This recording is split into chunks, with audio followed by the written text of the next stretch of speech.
நாங்கள் ஷார்ஜாலேருந்து கோஃபக்கான் போகிறோம். போகிறப்ப ரோடு பாருங்கள் எவ்வளோ சூப்பராக அழகாக இருக்குன்னு. போகிற வழியில் எந்தெந்த இடமெல்லாம் பார்க்க முடியுமோ அந்த இடமெல்லாம் எங்களுக்கு காட்டினாங்க. நாங்கள் பார்த்துட்டு போனோம். ரொம்ப அழகாக சூப்பராக இருந்துச்சு. எங்களை கொண்டு போய் ஒரு பார்க்கில் விட்டாங்க. பாருங்கள் ஊஞ்சல், இந்த ஊஞ்சல் ஆடி ரொம்ப நாள் ஆகுது. அதனால் நான் ஊஞ்சலை பார்த்தோன்னேயே நான் ஊஞ்சலில் ஆட ஆரம்பிச்சிட்டேன். சின்ன வயசு ஞாபகம் தான் வந்துச்சு. ரொம்ப சந்தோஷமாக இருந்துச்சு. அங்கே மலை மாதிரி எல்லாம் இருக்குங்களா, அந்த மலையில் மழை டைமில் வர தண்ணியெல்லாம் ஒரு மாதிரி படிக்கட்டு மாதிரி வச்சு அதை தேக்கி வைக்கிறாங்க. அந்த இடத்தையெல்லாம் பார்க்குறப்ப ரொம்ப நல்லா இருந்துச்சு. இங்கே பாருங்கள், இந்த மலை இதுலேருந்து தண்ணி வடியுது பாருங்கள். எல்லாமே இயற்கை கிடையாது, செயற்கையாகவே பண்ணி வச்சு அவங்க அழகாக பராமரிச்சுட்டு வராங்க. ரொம்ப வெயில் அடித்தது நாங்கள் போன டைம். அதில் கும்பல் கும்பலே இல்லை, நாங்கள் மட்டும்தான் இருந்தோம். இதே சாயந்தர டைம்னால் கும்பல் ஜாஸ்தி இருக்கும் அப்படின்னாங்க.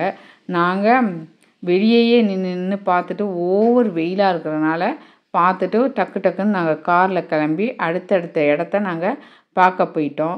இந்த ரோடு பாருங்கள் எப்படி இருக்குன்னு. மேலேருந்து கீழே இறங்குறோம், அந்த கடைசி வரைக்கும் பாருங்கள், அது தெரியுது. பார்க்க ரொம்ப அழகாக இருந்துச்சு. இது கோஃபக்கானில் உள்ள பீச்சு. இந்த பீச்சில் பார்த்தீங்கன்னா நடுவு பகுதியில் போய் நம்மளுக்கு இறக்கி விட ஒரிஜினல் பாஸ்போர்ட் தேவை அப்படின்னாங்க. நாங்கள் ஒரிஜினல் பாஸ்போர்ட் வைக்கல, செராக்ஸ் தான் கையில் வச்சுருந்தோம். அதனால் சுற்றி காட்டிட்டு எங்களை இறக்கி விடலை.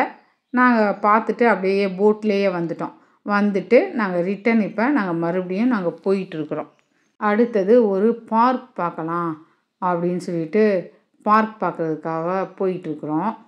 சூப்பராக இருக்குது. மலை, அங்கே சூப்பராக செடியெல்லாம் வச்சுருக்குறாங்க, பூவாக இருக்குது. அது பாலைவனம் மாதிரியே பார்க்குறதுக்கு தெரியல.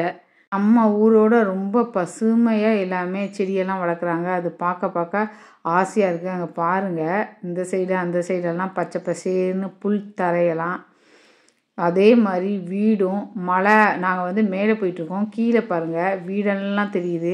மலை மேலே இருந்து வீடு தெரிகிற மாதிரி பார்க்கவே அவ்வளோ அழகாக இருக்குது. ஒவ்வொரு வீடும் அவ்வளோ பெரிய பெரிய வீடாக இருக்குது. பார்க்குறதுக்கே ரொம்ப அதிசயமாகவும் ஆச்சரியமாகவும் இருந்துச்சு. அவ்வளோ காடு மாதிரி இருக்குது. எவ்வளோ அழகாக பூச்செடியெல்லாம் இருக்குது பாருங்களேன். கண்ணுக்கு பார்த்துக்கிட்டே இருக்கலாம் அப்படின்ற மாதிரி தோணுச்சு. ஒரே நாளில் நான் ரொம்ப இடம் போய் பார்த்தோங்க. ஏன்னா அடுத்த நாளே நாங்கள் திருச்சி கிளம்பி நாங்கள் வர மாதிரி பிளானு.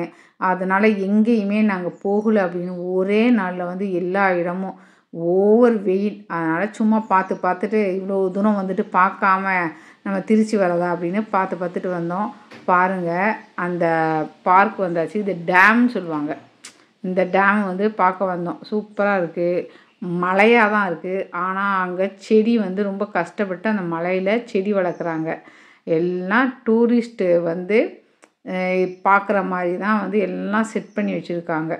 பார்க்கவே ரொம்ப நல்லா இருக்குது. இதெல்லாம் பார்த்துட்டு நாங்கள் மறுபடியும் ஷார்ஜா வந்துக்கிட்டே இருந்தோம். இதுதான் ஷார்ஜா யூனிவர்சிட்டி, ரொம்ப பெருசாக இருக்குது. ஷார்ஜா யூனிவர்சிட்டியை பார்த்துக்கிட்டே நாங்கள் வீட்டுக்கு கிளம்பிட்டோங்க. என்ன பண்ணுறது, இன்னையோட எங்களுக்கு துபாய் வாழ்க்கை, ஷார்ஜா வாழ்க்கை எல்லாமே முடியுது.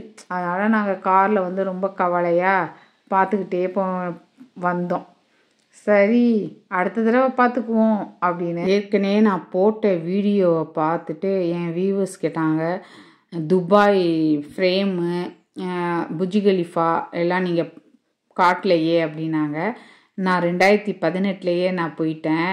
அப்போ இன்ஸ்டாலேயோ யூடியூப்லேயோ நான் இல்லை, இப்போ தான் இருக்கிறேன். மறுபடியும் போனேன் அப்படின்னா அந்த இடத்தையெல்லாம் கட்டாயம் வீடியோ எடுத்து நான் போடுறேன். இப்போ நம்ம பார்த்துட்டு போகிறது பார்த்திங்கன்னா ஷார்ஜா யூனிவர்சிட்டி. இதுக்கு முன்னாடி பார்த்த பில்டிங்கும் இப்போ பார்க்குற பில்டிங்கும். துபாய் வாழ்க்கை எங்களுக்கு இன்னையோட முடிவுக்கு வருது. பார்த்துட்டு நாளை கழித்து நாங்கள் கிளம்புறோம். அதனால் எல்லாத்தையும் எடுத்து வச்சுட்டு கிளம்புறோம். பாய். முடிஞ்சால் ஒரு பிளான் போட்டு துபாயை பாருங்கள்.